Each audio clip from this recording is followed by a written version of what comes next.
બોટાદ જિલ્લાના રાણપુર તાલુકાના દેવળિયા ગામ નજીક પિકઅપ વાહન પલટી મારી જતા 20થી વધુ લોકોને ઈજાઓ થવા પામી હતી। બોટાદની 28 જેટલી કેટરિંગની મહિલાઓ લઈને પિકઅપ ગાડી જતી હોય ત્યારે રાણપુરના દેવળિયા ગામ નજીક પલટી મારી ગઈ હતી। ચાલકે સ્ટેરિંગ ઉપરથી કાબુ ગુમાવતા બનેલી ઘટનામાં 20થી વધુ જેટલી મહિલાઓને ઈજા થતા રાણપુર, બોટાદ અને ધંધુકા ખસેડવામાં આવ્યા હતા। જો કે પ્રાથમિક એવું જાણવા મળ્યું હતું કે ટાયર ફાટતા અકસ્માત સર્જાયો હતો।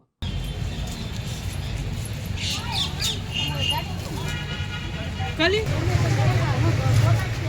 गाड़ी पिकअप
वीडियो से ना उतारो।